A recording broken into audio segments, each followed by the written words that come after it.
Kita nak tengok dan muka surat 116. Tuan-tuan semak, dalam tajuknya menghimpunkan dua surah dalam satu rakaat. Baik. A'udzubillahi minasyaitonirrajim. Bismillahirrahmanirrahim. Alhamdulillahi rabbil alamin. Ar-Rahmanir-Rahim, Maliki yaumiddin. Iyyaka na'budu wa iyyaka nasta'in. Ihdinas siratal mustaqim. Siratal ladzina an'amta 'alaihim ghairil maghdubi 'alaihim waladdallin. Amin.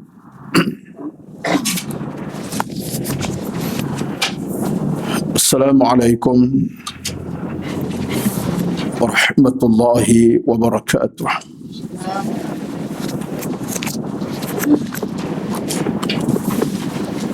Innal hamdalillah nahmaduhu wa nasta'inuhu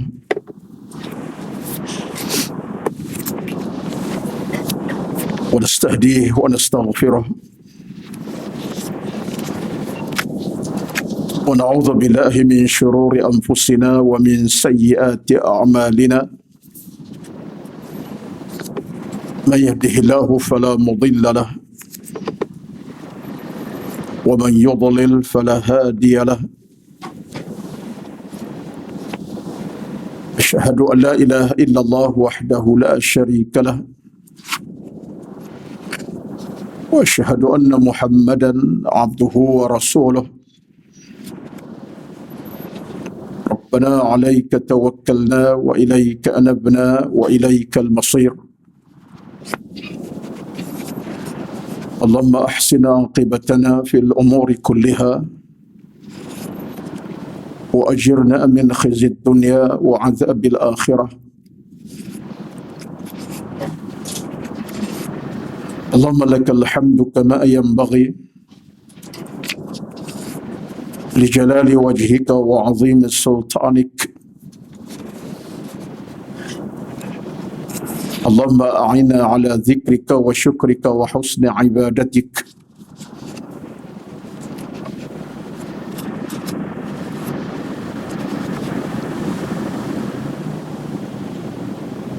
اللهم رب يسر أمورنا ولا تعسر علينا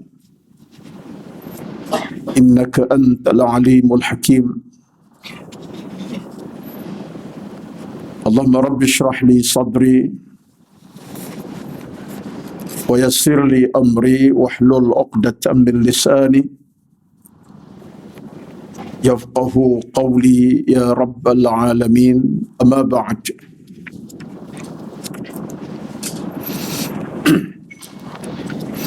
أعوذ بالله من الشيطان الرجيم. بسم الله الرحمن الرحيم. والعصر إن الإنسان لفي خسر إلا الذين آمنوا وعملوا الصالحات وتواصوا بالحق وتواصوا بالصبر. Yang bermaksud demi masa sesungguhnya manusia berada dalam keadaan merugikan kecuali orang-orang yang beriman, orang-orang yang beramal dengan amal salah, dan mereka berpesan dalam keadaan berpegang dengan kebenaran dan bersabar dalam beramal. Sadaqallahul Azim, surah Al-Asr ayat 1 hingga 3.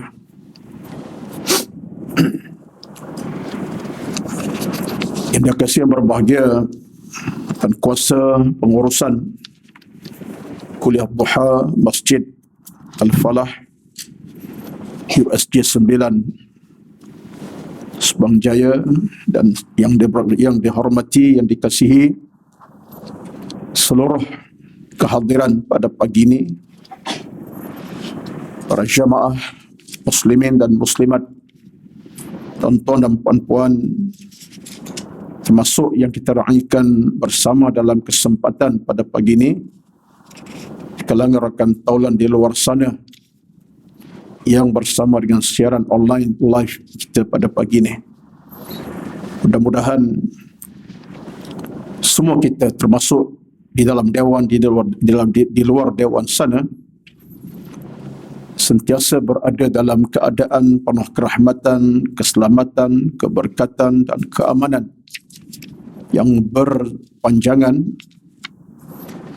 daripada Allah Subhanahu wa taala. Dan yang lebih utama dari itu, mudah-mudahan kita sedang merintis jalan untuk kita meraih keridaan-Nya. Dunia diradai, akhirat pun diradainya. Dan kita sesungguhnya dalam apa situasi dan keadaan sekalipun dalam kita melayari bahtera hidup ini,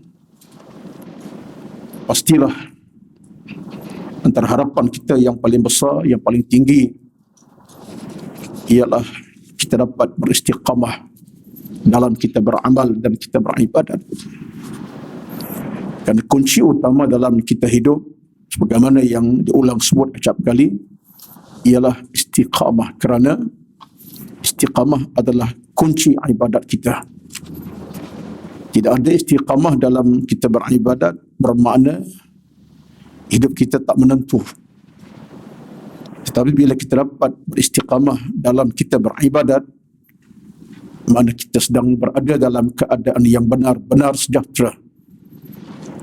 Kerana itulah para ulama kita menegaskan istiqamah suatu perkara yang penting, dan dia bukan sekadar satu perkara utama, tetapi jalan kehidupan seorang mukmin kepada Allah Subhanahu wa taala. Istiqamah hati dengan iman, istiqamah hidup dengan ilmu, istiqamah amal dengan keikhlasan, istiqamah apa sahaja dalam suasana kita mohon kepada Allah Subhanahu wa taala kuncinya. Kan istiqamah tidak datang sesuatu tak datang sekadar kita usahakan. Tapi istiqamah datang daripada nikmat pemberian Allah kepada kita. A'ta'ullahu lil 'abdi. Suatu pemberian yang Allah campakkan kepada kita. Al-Imam Nawawi rahmatullahi alaihi ketika ditanya tentang soal istiqamah, kenapa dianggap penting istiqamah dalam beribadat, beramal? Sepatah jawapan Imam Nawawi rahmatullahi alaihi. Kata Imam Nawawi, bagi aku istiqamah adalah satu cahaya yang menyuluh perjalanan kehidupan manusia. Itu falsafah Imam Nawawi rahmatullah ketika ditanya tentang kenapa penting istiqamah. Maka jawabnya, istiqamah bagi aku adalah cahaya. Dan cahaya sifatnya apa dia? Menyuluh. Sifat cahaya memberikan suluhan. Gelap, cahaya datang, cerah, terang. Suasana yang kelam macam mana kabur, cahaya masuk, jelas dan clear. Tetapi bila cahaya tidak ada, kelam, gelap, kabur, dan boleh jadi ketika itu tak nampak apa dah. Samalah kita punya ibadat dan amalan kita. Jadi kata Nawawi rahmatullah, dengan suluhan istiqamah itulah kita akan kenal di hadapan kita. Ibaratnya kalau yang salah, yang baik itu baik, yang putih itu putih, yang kotor itu kotor, yang dosa itu dosa, yang benar itu benar. Itu satu pandangan menarik daripada Imam Nawawi rahmatullahi alaihi.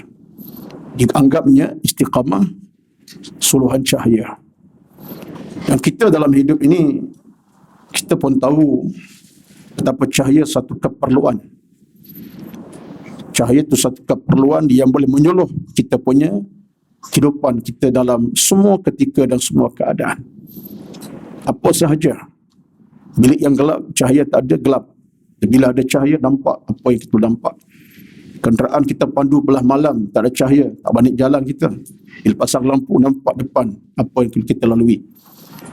Itulah situasinya, dan saya fikir ini sebagai mukaddimah, bagi satu tazkirah yang saya kira perlu kita sentiasa peringatkan, kerana hal-hal sebeginilah yang kita harap dapat kita mengekalkannya supaya akhirnya dalam suasana kita beribadat ini kunci utama istiqamah. Dan lebih pada itu kata Imam Nawawi tadi, istiqamah bagi aku cahaya menyuluh kepada kamu. Jadi mudah-mudahan Allah Subhanahu wa taala sentiasa mempermudahkan semua urusan perjalanan ilmu dan amal kita dengan konsisten, dengan istiqamah, berterusan tanpa cuai. Itu yang pertama. Yang keduanya, sebagai mengambil satu lagi sisi penting dalam kita nak memberikan semangat motivasi diri saya dan juga yang hadir, yang menonton pada pagi ini. Satu sisi yang penting lagi, bukan sahaja isu istiqamah yang kita nak kena sentiasa jadikan sebagai jalan kehidupan kita beribadat, tetapi sisi utama juga ialah tidak ada maknanya istiqamah tanpa adanya keikhlasan dalam kita beribadat. Istiqamah satu keperluan, berterusan. Tetapi istiqamah tidak akan jadi satu sisi yang lengkap dalam kita beribadat, beramal, melainkan disertakan bersama dengan keikhlasan dalam kita beribadat, kita beramal. Kerana ikhlas ini adalah pakaian kepada kita dan amalan kita. Pakaian. Kalau tadi saya sebut kepada tuan-tuan, dimaknakan sebagai istiqamah, sebagai kunci hidup, amal, maka ikhlas kita boleh nama pakaian kita. Mesti kena pakai pakaian ikhlas dalam kita beramal, kerana kalau tak ada pakaian ikhlas dalam beramal, maka amal kita amal yang tak berpakaian. Jadi sebut tak berpakaian, kita nampaklah gambaran tidak menarik. Bukan tak menarik, memang keji, memang kotor lah. Kita manusia nampak kemas, cantik dan menarik kerana berpakaian. Tapi tak ada berpakaian, orang keji, orang maki, orang hamun, orang tak suka. Dan orang tidak boleh menerima kita. Kalau kita baik pun kata orang gila ni, tak berpakaian. Samalah kita dengan ibadat. Ibadat buat tapi ikhlas tak ada, maka ibadat kita ibadat yang tak ada berpakaian. Kita mahu bahasa mudahnya, ibadat yang telanjang, bogel. Maka penilai ibadat yang bogel begitu, tak boleh lah.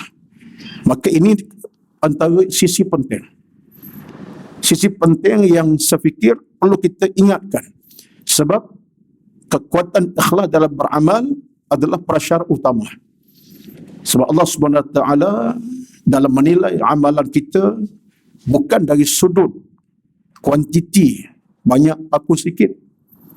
Sebab ada dalam pemikiran agama, Allah tak pandang pun soal kuantiti itu, banyak ataupun sedikit. Bahkan dalam hukum beramal pun, ada waktu kita buat amal itu sekadarnya, tak ada masalah. Ada masa dituntut berbanyakkan amalan. Atau dalam hukum fiqh sembahyang ke, puasa ke, tak ada satu ketentuan. Contoh dalam bab solat, kita wajib kena solat witir 1 rakaat, boleh ke buat 3, 5. Kalau bincang, tak ada masalah. 3 pun ya, 1 pun ya. Tapi yang utama ialah ikhlas adakah tidak. Pakaian ikhlas ada tidak kita beramal. Solat tanpa ikhlas, solat yang tak berpakaian. Sedekah tak ada ikhlas, sedekah yang tak berpakaian, maka kosong, tak ada nilai. Dalam agama, yang Allah pandang ialah bukan soal banyak, sikit, kuantiti, tapi Allah pandang kualiti. Jadi kualiti dalam agama, apa kalimah yang sesuai diguna pakai? Ikhlas. Kualitinya adalah keikhlasan. Buat sikit, ikhlas, alhamdulillah. Buat banyak, alhamdulillah, ikhlas ada, subhanallah. Sumbang sikit, ikhlas ada, Masya Allah. Sumbang banyak, ikhlas pun ada, Masya Allah. Jadi dalam hubungan kita ibadat ini, pintu utama ialah mesti dipakaikan pakaian ikhlas. Itulah sebabnya dalam Al-Quran Allah sebut kepada kita, وَمَا أُمِرُوا إِلَّا لِيَعْبُدُوا اللَّهَ مُخْلِصِينَ لَهُ الدِّينَ. Tidaklah mereka itu diperintahkan untuk beribadat kepadaku kecuali dalam keadaan mukhlisina, mereka itu ikhlas. Diperintah beribadat dalam keadaan mukhlishina lahuddin. Ikhlas kerana agama. Lahuddin kerana Allah Azza wa Jalla, bukan kerana yang lain. Surah Al-Bayyinah. Surah Al-Bayyinah boleh semak ayatnya. Wa ma umiru illa liya'budullaha mukhlishina lahuddin. Dan itu sebabnya Al-Imam Al-Ghazali rahmatullahi alaihi dalam kitab kecil je, Tul Hidayah saya pegang sekarang ni, sebut batulah maka neraca ikhlas adalah neraca yang paling utama. Istiqamah tadi dah utama, ikhlas paling utama. Kerana bila ikhlas itu mewarnai sebuah amal ibadat kita lakukan, maka kita telah mencipta sebuah ibadat yang benar-benar terbaik buat kita, sama ada sekecil atau besar, banyak ataupun sikit. Jadi ini neraca yang kita nak kena tengok, sisi pandang yang kita kena tengok balik, maka kita kena gabungkan dalam apa saja ibadat. Saya tak sebut ibadat apa, tapi ibadat kita buat. Sunat, wajib kita buat. Pertama ialah istiqamah, biar berpanjangan, berterusan, tak berhenti, dan ada dipakaikan keikhlasan. Bila ada dipakai dalam amal kita, maka itulah yang menjadikan amal kita benar-benar amal yang Allah kabul, Allah terima, dan amalan yang akan menyaksikan kita di hari akhir dan tidak dalam keadaan membahagiakan kita, bukan mencelakakan kita, memenangkan kita, bukan mengecewakan kita, mensyurgakan kita, bukan menerakakan kita. Ini di antara, saya fikir satu, orang kata apa, peringatan pada hati-hati dalam apa pun saya mulakan ceramah kuliah saya berikan dulu seawal mukadimah 10 minit, 15 minit untuk kita sentiasa ingatkan balik kerana hal sebegini perlu dan perlu diperingatkan. Yang bercakap pun kadang-kadang perlu ingatkan diri sendiri dan ingatkan rakan-rakan yang lain. Yang dengar pun boleh ingat rakan-rakan yang lain. Jadi dua sisi ini penting. Pertama, istiqamah itu adalah kunci kepada kehidupan dan kita beramal. Yang kedua ialah ikhlas, pakaian kepada amalan kita. Jadi gabungan antara istiqamah dengan keikhlasan pasti akan menatijahkan sebuah ibadat sunat kewajib kita buat, menyelesaikan kita insya-Allah. Keikhlasan ada lillahi ta'ala, tidak kerana orang, bukan kerana manusia, Allah kita buat karenanya. Dan istiqamah tu jadikan kita berterusan. Ketika mana pun kita berada, di mana berada kita, tak tinggal. Walaupun sikit, berterusan. Daripada sudut apa sekalipun. Jadi, mudah-mudahan kedua tak dapat kita gabungkan sebagai jalan ibadat kita kepada Allah Subhanahu wa ta'ala. Baik. Alhamdulillah, itu sebagai satu muqaddimah dalam bentuk tazkirah ataupun motivasi ilmu. Dan untuk seterusnya pada pagi ini kita nak tengok dan muka surat 116, tuan-tuan semak, dalam tajuknya menghimpunkan dua surah dalam satu rakaat. Baik, kita masih lagi bercakap tentang isu bagaimana kita beradab dengan Al-Quranul Karim. Itu konteks utama kita punya topik daripada isu ceramah bulanan kita ini, iaitulah bagaimana kita beradab sebagai pembaca Al-Quranul Karim dalam situasi yang pelbagai.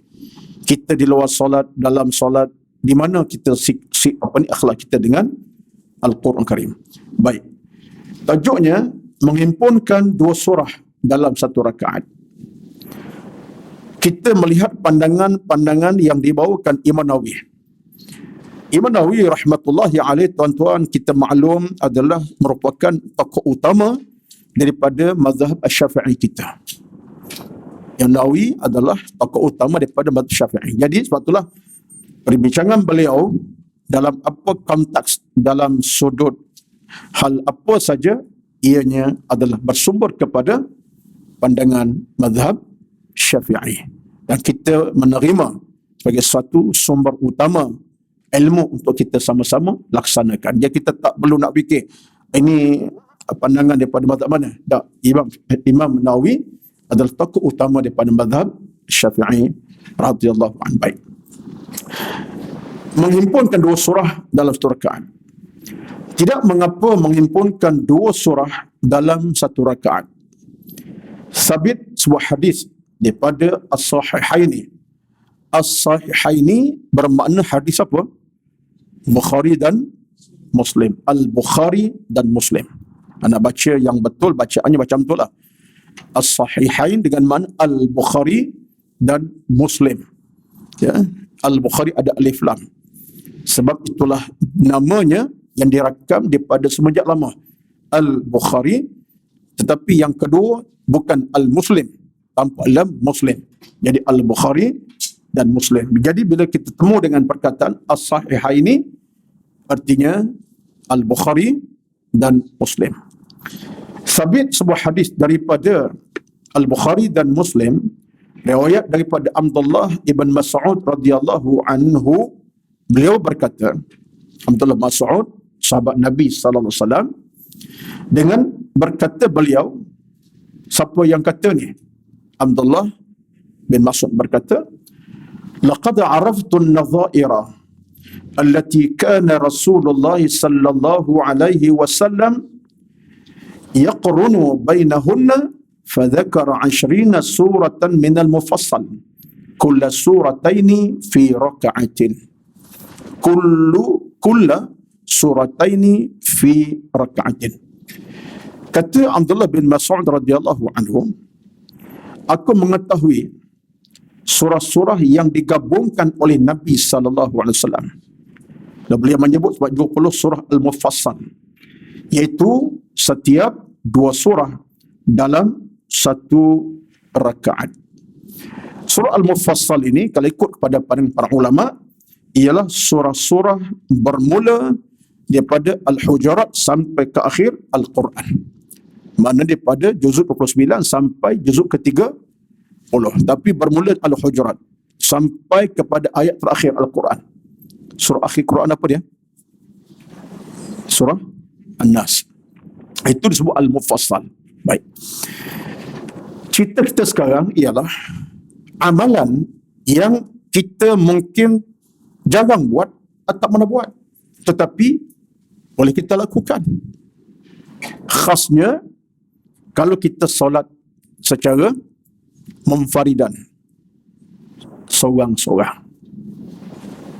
Solat sendirian. Khasnya solat kita sendirian. Sebab kalau dalam solat berjamaah, mungkin menimbulkan sedikit fitnah tertentu ataupun persoalan yang tak terjawab mungkin bagi jemaah. Baik. Yang pentingnya apa dia? Iaitu membaca 2 surah dalam satu rakaat. Contohnya, kita semayang, katalah Maghrib, selesai daripada Al-Fatihah, Alhamdulillahi Rabbil Alamin sampai kepada Amin, kita baca surah. Bismillahirrahmanirrahim. Inna anzalnahu fi lailatul qadr. Wa ma adraka ma lailatul qadr. Lailatul qadri khairum min alfi syahr. Tanazzalul malaikatu war-ruhu fiha bi'izni rabbihim min kulli amr. Salamun hiya hatta matla'il fajr. Biasa selesailah kan. Tiba-tiba selesai al-fajr, Bismillahirrahmanirrahim. Idza jaa nasrullahi wal fath wa ra'aitan nasa yadkhuluna fi dinillahi afwaja fasabbih bihamdi rabbika wastaghfir innahu kana tawwaba. Allahu akbar. Rukuk. Contohnya. Bolehkah tak boleh? Bolehlah jawapannya. Kenapa boleh?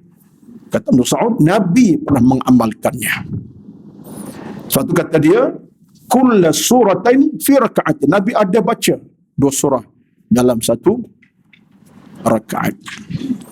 Betul, ada ulama berpandangan dalam hal ini dia boleh, maksud disunatkanlah.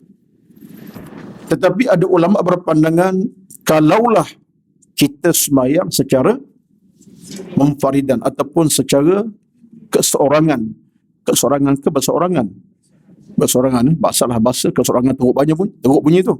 Kesorangan macam sedih je bunyinya. Okey. Bersorangan. Sembahyang peribadilah. Tak ada masalah. Sebab kalau kita sembahyang berjemaah, kita jangan fikir orang faham tentang hal ini. Jadi jemaah yang ada 60 orang, seorang faham, imam je. 59 orang belakang dia tak faham apa. Bila imam baca selepas daripada macam tadi baca kedua, Mak kata, imam ni apa cerita? Demam ke? Pelik betul imam hari ni. Tanda nak mati tak imam ni? Pula dah. Jadi menimbulkan keresahan yang boleh jadi jemaah tak berapa selesa. Kemudian yang keduanya ialah hikmah dalam agama itu jangan timbul fitnah pada orang. Seorang sembahyang belakang kita itu mungkin orang yang ada urusan yang disegerakan selepas solat. Dah satu rakaat, biasanya satu surah selesai. Surah ringkas ke panjang, tapi penting satu surah. Sedangkan jemaah itu majoriti mungkin orang nak keluar awal, bukan urusan apa, urusan kerja, urusan macam-macam. Imam tambah lagi satu surah, pasti mak aku berkata, khusyuk ni hilang. Silap masjid aku malam ni. Silap imam aku malam ni. Habis. Nak ke airport kejap lagi ni. Habis bunyi-bunyi jam dah. Dalam kepala dia, habis dah aku, jam dah nampaknya. Sembahyang bila lambat. Khusyuk hilang. Jadi imam tadi melakukan beban dosa. Jadi hal ini kita kena buat dalam keadaan kita yang lebih tahu situasinya, khasnya kulit sembahyang secara terkecuali lah. Orang ramai memang tahu hukum hakam.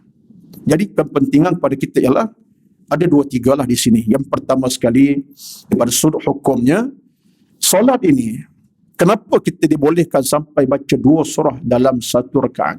Untuk lebih kita khusyuk. Lepas tu disebutkan Imam Nawawi juga, dia kata apa? Ada orang bila dibaca ayat makin panjang, dia lebih rasa khusyuk dalam solat. Walaupun surahnya 2 surah ringkas je. Tadi surah Al-Zalzalah campur surah At-Takatsur. Tadi baca surah An-Nas dicampur surah Al-Falaq. Tapi dia lebih merasai nikmat. Dia pula faham bacaan dia baca. Ayat pula tentang hak kiamat, hal kematian, hal dosa pahala, hal syurga neraka. Jadi ada kebaikannya. Yang pertama. Yang keduanya, kenapa dibolehkan? Sebab Nabi SAW ada seketika tertentu, kata setengah ulama', Nabi nak ajar sahabat bahawa Al-Quran ini satu merupakan kitab yang begitu luas terbuka untuk dibaca. Bukan takat dibaca dalam luar salat, tapi dalam solat pun boleh sampai 2 surah. Dan ada pernah disebut, saya pernah sebut sebelum ini, Nabi SAW solat membaca sampai kepada gabungan 3-4 surah. Dan surahnya bukan surah kecil. Al-Baqarah campur dengan Al-Imran, campur dengan surah Al-An'am. Berapa ratus ayat tu? Dalam satu rakaat, 100 ayat. Gabungan sampai 3-4 surah. Jadi ini di antara tanda-tanda menyebutkan dibolehkan. Jadi kalaulah kita selepas ini, kita singgah mana-mana masjid, kok jumpa dengan imam kita yang selepas surah dibaca, sambung lagi, jangan kita kata imam silap. Imam betul, kita pun betul sebab akan tahu. Tapi kalau kita tak tahu, kita yang silap, boleh tanya imam secara baiklah. Imam, saya nak tanya sikit, tadi imam baca 2 surah, kenapa? Dapatkan maklumat. Kita dah faham, alhamdulillah, baik.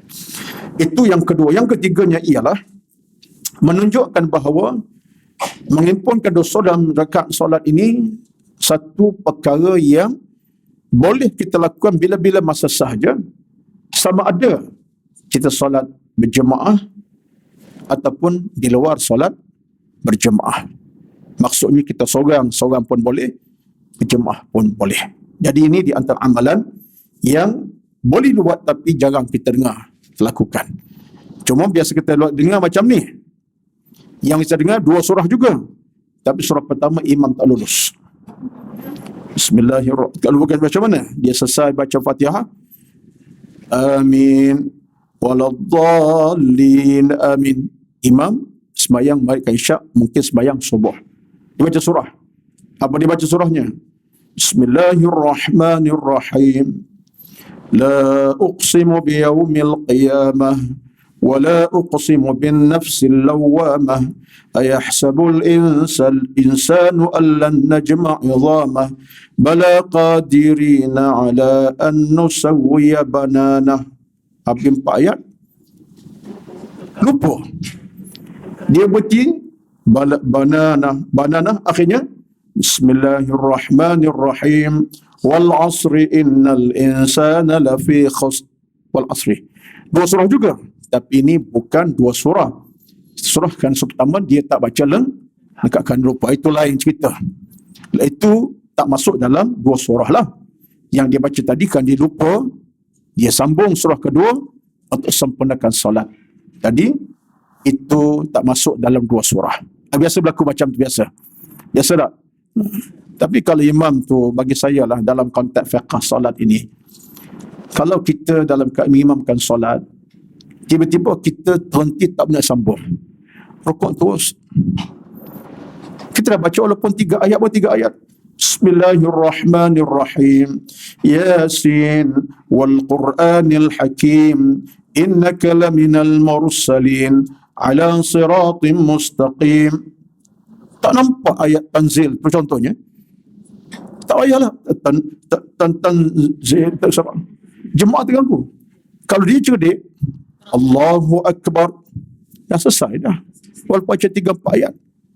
Sekalipun tak baca surah, dia baca Fatihah, dah selesai, boleh rukuk. Jadi kalau dia ulang-ulang, kemudian surah yang kedua dia baca 3 ayat pun mati tengah jalan, jadi itu sudah menghilangkan khusyuknya para. Jadi imam tu kadang-kadang dikena. Sebab itulah saya sebut sentiasa dalam konteks adab solat ini bukan isu kecil ni. Seorang imam dia kena merancang awal apa ayat dia nak baca. Jangan tiba selepas pada Fatihah baru tengok baca surah ni. Rancang surah tu tiba-tiba baca, tak boleh macam tu. Kena rancang. Imam Mekah yang kita dengar dekat TV tu pun live Sudais ke apa, merancang tu.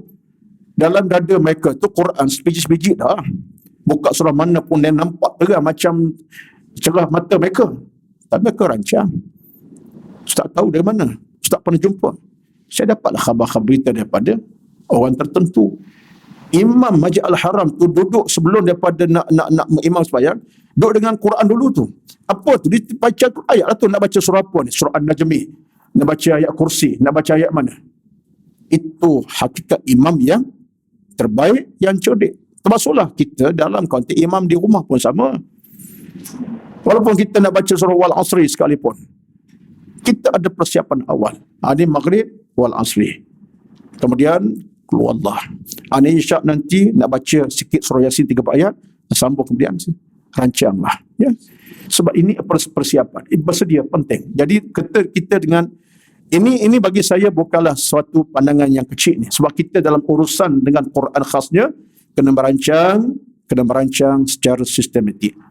Ini bukan datang secara sembrono, kita nak baca-baca, tak boleh.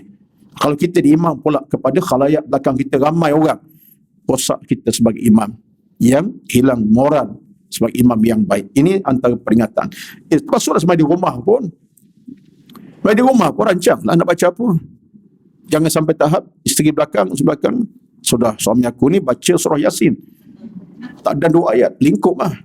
Jadi bacalah surah yang kita boleh ingat contohnya. Baik. Jadi selesai bab ini. Jadi kita ambil ingatan. Ini ilmu ni pagi ni. Lepas ni nak buatlah. Baik. Apakah 1 rakaat saja Ustaz? Boleh saja. Nak baca rakaat yang kedua, tak ada masalah. Ya, katalah maghrib, isyak contohnya. Rakaat pertama nak baca 2 surah. Tak ada masalah. Ataupun tak pertama baca dua surah, rakaat kedua baca 1, tak ada masalah. Ya. Yang penting buatlah, tapi jangan sampai fitnah orang terfitnah kerana kita. Kalau kita sembahyang seorang-seorang, lagi baik. Kita buat kerana kita sembahyang, kita yang memimpin diri kita sendiri, tak ada masalah. Nak baca sampai 10 surah pun tak ada masalah. Ini kena ingat juga ni. Bolehkah 10 surah? Boleh. Tak ada masalah. Yang tak bolehnya tak sembahyang. Yang tak boleh. Tak sembahyang tu masalah. Isyak tidak, subuh tidak, apa pun tidak. Baik. Kami telah kemukakan sebelum ini bukan kumpulan salaf yang mengkhatam Quran dan suragan. Itulah dia riwayatkan bahawa para ulama salafun salih, termasuk Imam Ahmad ibn Hanbal radhiyallahu anhu yang pernah dalam satu solat sunatnya, Imam Ahmad bin Hanbal radhiyallahu anhu, imam mazhab Hanbali, pernah dia solat qiyam tahajudnya hanya satu rakaat, dia menghabiskan sebanyak juzuk Al-Quran satu rakaat. Tak, jangan tanyalah, pelik ustaz, pelik, memang pelik lah. Orang cari Quran ni memang pelik tuan-tuan. Yang pelik kepada kita sebab kita cari tak ada apa, tak cari apa pun. Tapi orang yang memang dalam hati Al-Quran bercahaya, tak pelik. Sebab Quran itu mengalir tak berhenti dalam bacaan, dalam ingatan yang dia pejam mata tu nampak Quran berjalan depannya. Kita pejam mata tidur terus. Ya? Tak nak buat apa dah. Yang pun dah gelap dah, pejam mata lagi gelap. Tak nak buat apa. Jadi ni satu titik beza lah. Saya tak bercakap orang lain, guru kami masa sebelajar dulu ada kalangan mereka yang hafaz Al-Quran, umur 8 tahun hafal Al-Quran. Saya ingat lagi guru kami. Allah beri kekuatan. Satu hari boleh baca sampai 20 juzuk. Bila baca? Masa-masa yang peluang. Kita 10 minit macam-macam urusan. Dia 10 minit berjalan dengan Quran. 10 minit yang dia ada berjalan dengan Al-Quran. Bibir bergerak, dia tak baca dengan Quran. Kita tahu bibir bergerak baca Quran tu. Orang tua ni. Ya.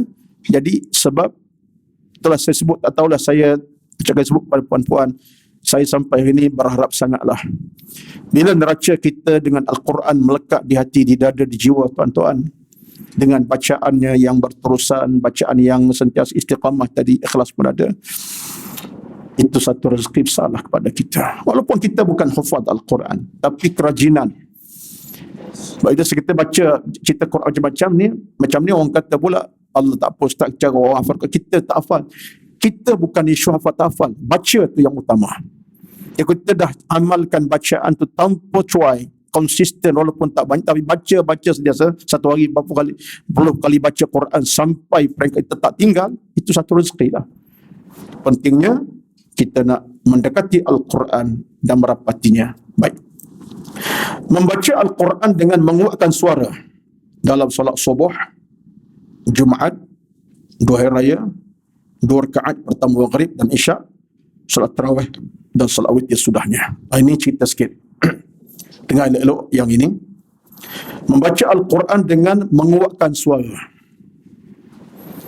Menguatkan suara ini bukanlah bermakna macam qari, baca di pentas dewan tilawah tu, bukanlah suara semacam qari kita sementara nak azan dia baca Quran, bukan.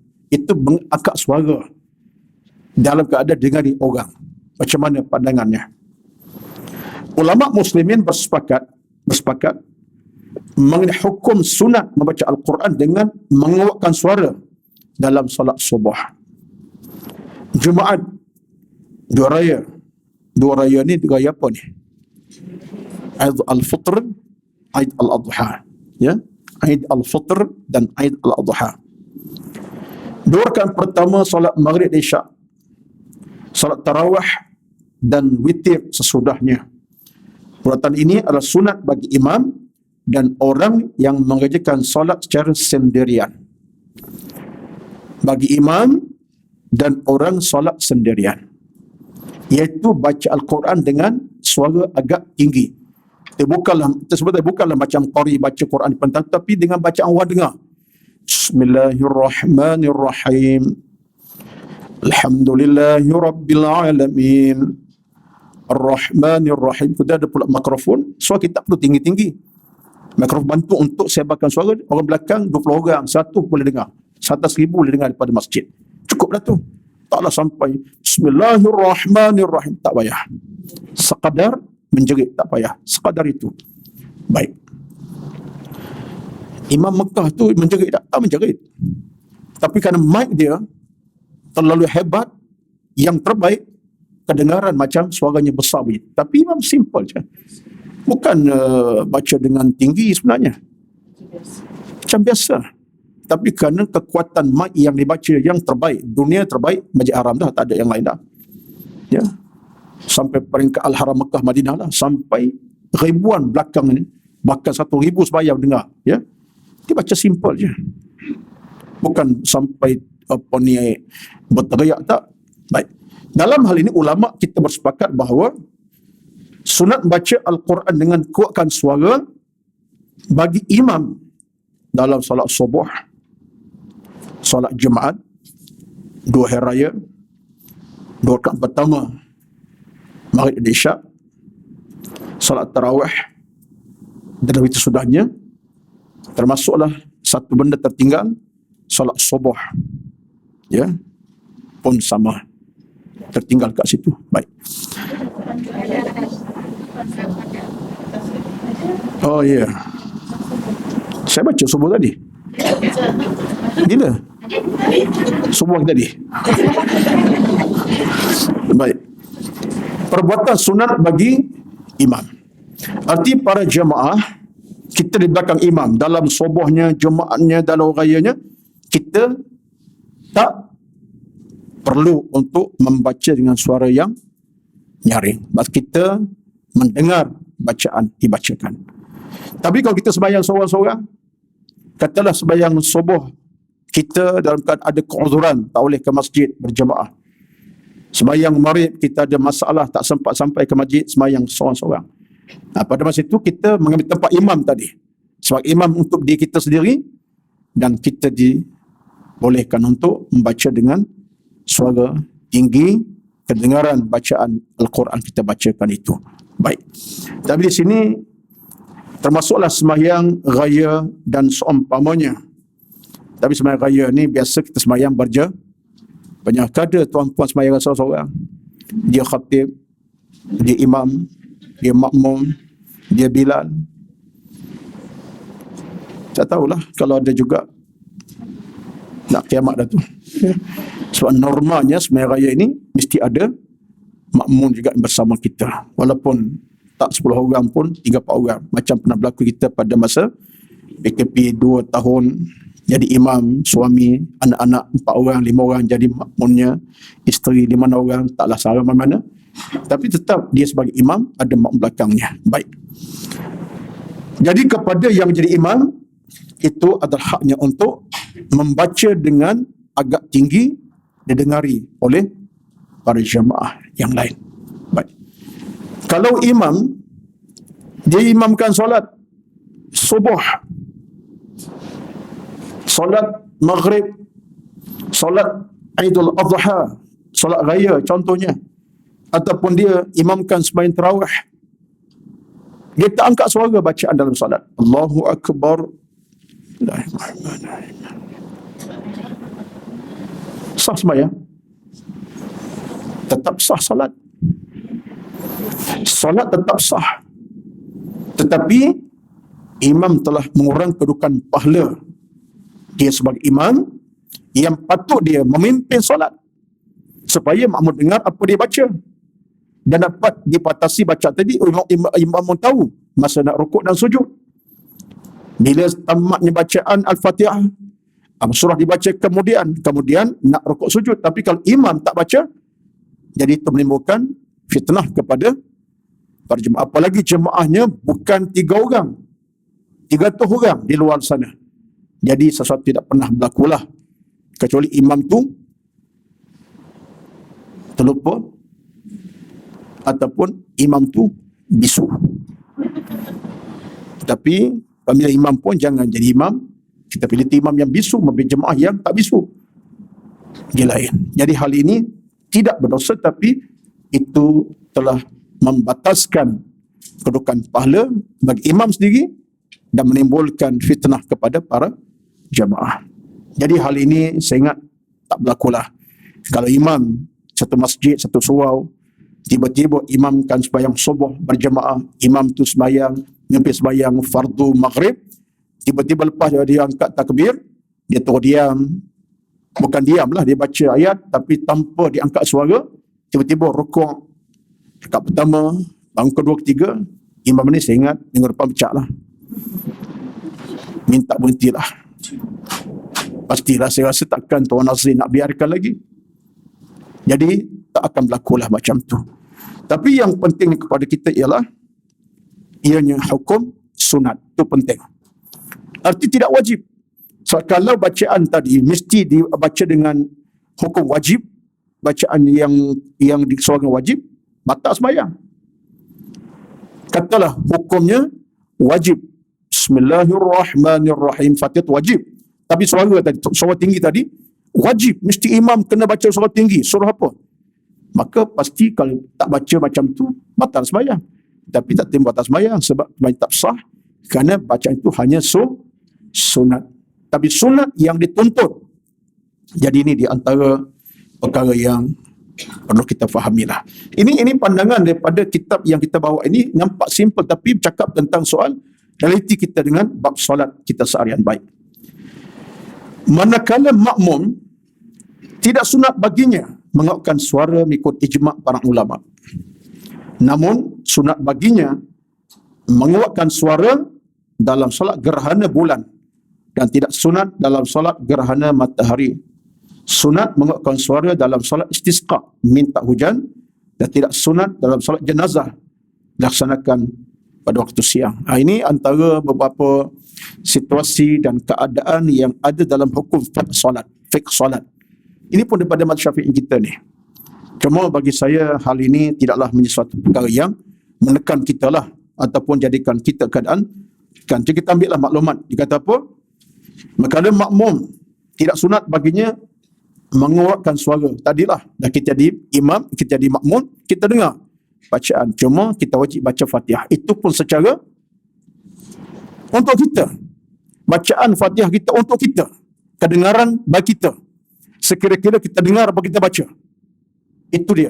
Bismillahirrahmanirrahim. Alhamdulillahirabbil alamin. Kita baca, kita dengar.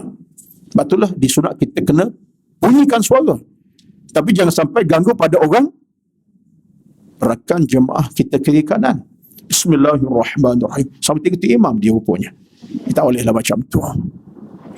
Batal dah sebenarnya kita tak batal tapi kita lah memberi gangguan kepada orang lain, mengurangkan pahala kita. Mengurangkan pahala solat jemaah kita, pahala solat kita kurang. Jadi hal ini kita kena ceritalah. Sebab itulah dia kadar bacaan kita dalam solat kalau kita di makmum ialah apa yang kita baca itu sekadar untuk kita. Termasuk bukan sekadar baca Fatihah tadi puan-puan ya. Kita takbir sekalipun, takbiratul ihram sekalipun, Allahu akbar, ataupun takbir intiqal. Kita rukuk, kita takbir, bangun daripada rukuk takbir sekadar untuk kita. Tak perlu kita sebut Allahu akbar. Jadi bila kedua dia pula. Dan bila ada dia, itu hak bila lah untuk angkat suara sikit supaya jemaah ramai dengar. Kita sendiri cukup Allahu akbar. Sekadar kita tidak ganggu orang lain. Sebab kadang-kadang itulah sebab dalam bab solat ini ketertiban tu perlu dengan ilmu. Saya tak tahulah kalangan jemaah muslimat wanita, tapi kalau kalangan jemaah lelaki ada pengalaman-pengalaman yang buruk yang kita tengok berlaku di kiri kanan kita. Sebab apa? Belah kanan pun suara tinggi, belah kiri pun suara tinggi. Daripada takbir intiqal, ihram pun dah tinggi. Kemudian dia baca Fatihah pun tinggi. Kemudian rukuk pun sami Allah menhamdah pun. Itu semua datang daripada orang tidak belajar. Batu bab solat ini kata Al-Hasan Al-Basri. Ini pandangan ulama kita pegang. Ketertiban dalam solat datang daripada ilmu yang kita pelajari, sebab kita nak jika solat itu lebih sempurna buat kita menghadap Allah Azza wa Jalla. Kita nak ibadat solat sempurna buat kita sempurna. Kalau jangan sampai ganggu orang lain pula dia nak buat sempurna untuk dia. Jadi masing-masing kita ada hak untuk menyempurnakan solat masing-masing dalam kerangka ilmu. Itu yang utama. Maka kita jangan fikir kita saja bab solat, kita solat sebelah kiri ada jemaah yang lain, belah kanan ada makmum yang lain. Jadi kita kena, sebab itulah yang utama ialah kita kena baca sekadar untuk kedengaran kepada kita saja. Saya tak erti sebutlah macam, tapi kedengaran termasuk kita boleh benda-benda yang sifat kita sebut kita kedengaran. Kecuali kita telinga ada masalah lah. Tapi biasa telinga kita normal ni, kita tahu. Kita basic saja. walaupun kita dah dengar ada apa kita sebut, dia sebab di saluran pendengar kita, dia terus masuk ke dalam kita punya pendengaran kita. Jadi kalau kita dengar apa kita sebut, cukuplah tu dalam kadar itu. Baik. Namun sunat baginya, ini cerita sambungan. Sunat kepada kita untuk angkat suara bila tu? Dalam solat sunat gerhana bulan. Dan tidak sunat dalam solat gerhana matahari. Ini semua pandangan-pandangan yang datang daripada hujahnya. Saya tidak bercadang untuk buat satu conclusion mengapa gerhana bulan perlu berangkat suara dan matahari kena rendahkan suara. Saya tak mampu untuk bercakap hal ini sebab ada pandangan-pandangan yang saya kira tidak perlu untuk dibincangkan. Tetapi yang utamanya ialah para ulama menyebut, Tuan Sri Syafi'i kita Imam Syafi'i sebut dalam hal ini, kata Imam Nawawi, disunatkan baginya angkat suara. Angkat suara macam mana tu? Kita pernah ada semayang sunat gerhana matahari dan bulan. Siapa yang biasalah ya. Sunat dalam maksud kalau gerhana bulan disunat angkat suara bukan maksud suara tinggi, tapi kita baca agak tinggi sikit pada biasa. Maksud kalau baca Fatihah tu seolah kita dengan kawan sebelah kiri kanan, seolah bunyi gema baca tu ramai-ramai. Itu maksudnya. Tetapi ada ulama berpandangan lebih aula kita mengekalkan bagaimana kita biasa solat dalam solat-solat yang biasa. Kalau solat biasa kita tak angkat suara, itu lebih aula. Sebab ada orang kadang-kadang dia tak selesa. Tak selesa dia kalau dia dengar orang baca dengan keadaan yang agak tinggi. Saya sendiri pun, kalaulah saya sendiri sebab solat pun, kalau katalah orang sebelah angkat suara sikit, kita punya khusyuk mula hilang. Khusyuk mudah hilang. Sebab kawan sebelah tu tinggi bacaannya. Kedengaran bukan setakat seorang dua sebelah dia. 6 orang sebelah kanan kiri kena belakang. Kita yang sebelah pasti tidak akan khusyuk. Tak khusyuk. Kalau khusyuk juga, memang malaikat lah tu. Malaikat lah tu. Tapi kita manusia ada kekurangan. Betullah hal ini kata semua ulama, lebih aula kekalkan bacaan tanpa kuat walaupun dalam solat ganda bulan sekalipun. Dibolehkan. Baik. Demikian juga disebut di situ dalam pandangan Imam Nawawi, dia kata apa? Tidak sunatkan dalam solat jenazah jika dilakukan pada waktu siang.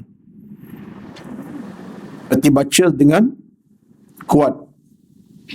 Tak disunatkan jenazah jika buat pada waktu siang. Habis kalau waktu malam boleh angkat suara. Dibolehkan.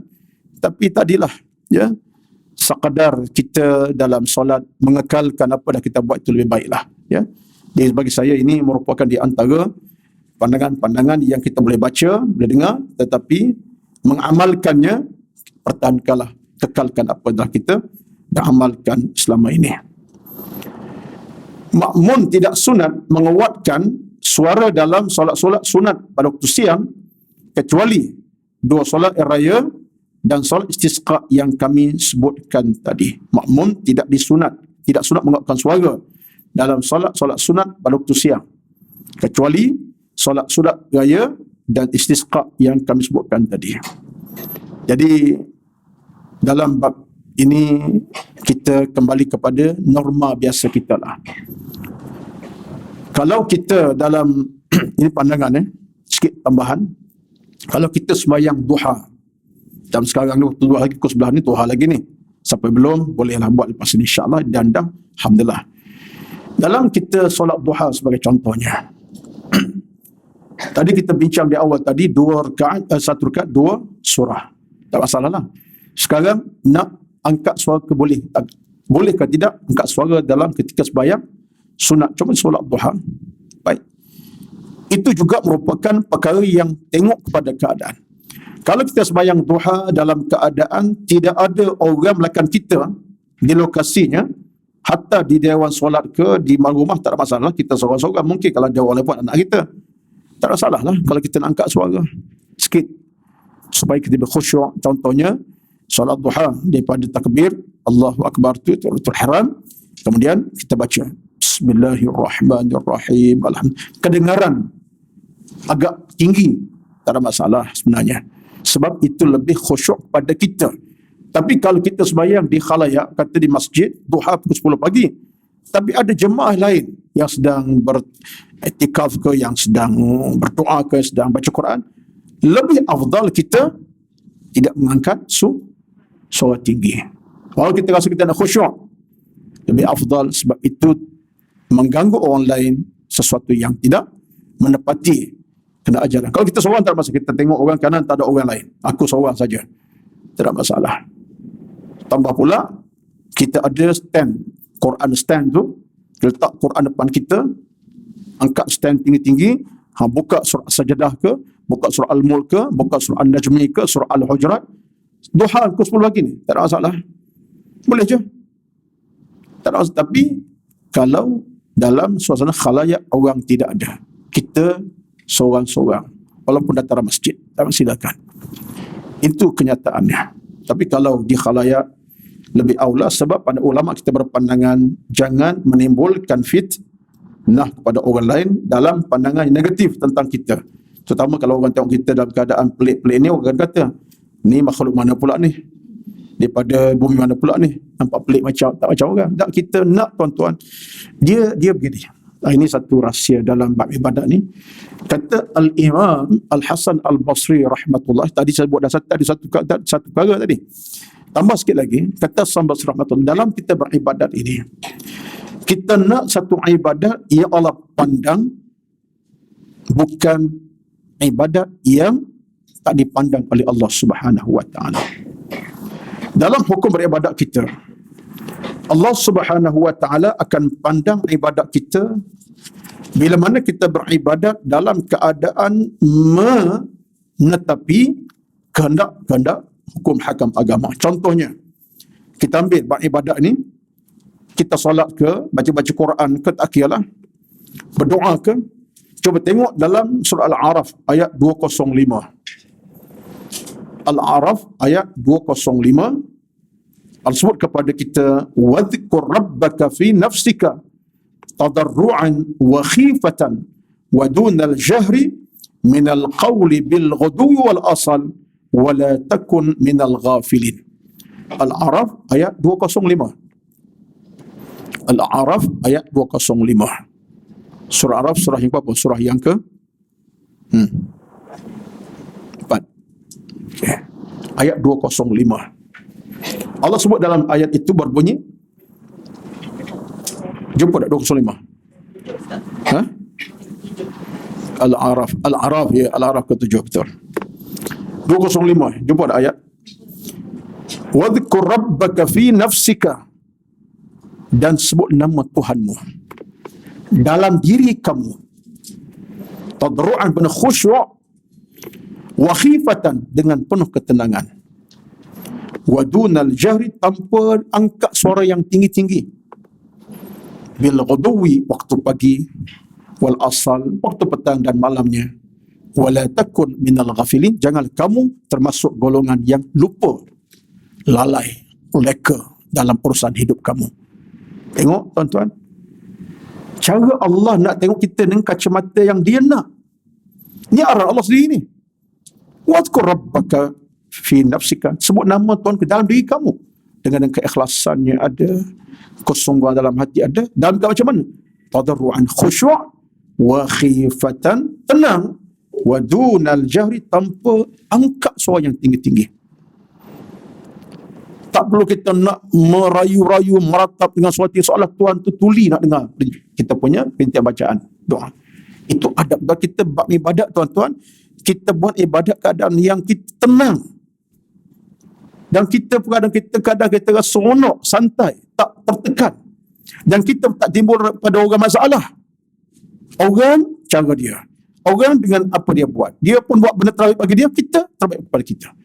Tapi kalau kita keadaan kadang-kadang dalam solat kita ganggu orang, kita dah berdosa dengan orang tak dengan kita. Allah tak boleh terima orang macam ni. Satu soalan, saya tengok siapa yang sebut, Hasan Basri ke siapa, tapi bukan Hasan Basri, saya rasa datang kepada Tuan Guru ini, kata apa? Adakah kita dengan Tuhan kita ni mesti kita angkat suara, kita berbisik-bisik, anunaji rabbana. Apa kita pun nak bantuan dengan Tuhan kita kena berbisik-bisik dan mengangkat suara? Kata ulama ini, berbisiklah dengan Tuhan kamu, sebab dia Tuhan yang paling hampir kepada kamu. Bisiklah dengan dia. Berbisik maksud apa? Angkat suara yang sekadarnya. Ya Allah, ya Tuhanku. Kau berdoalah. Bismillahirrahmanirrahim. Tabarakalladzi biyadihil mulku wa huwa ala kulli syai'in qadir. Tak perlu nak Bismillahirrahmanirrahim, kecuali kita ada majlis terus baik qari tak apalah. Awak qari datang pentas Bismillahirrahmanirrahim. Apa ni JK kata silap pilih kita pagi ni. Qari kenalah angkat suara.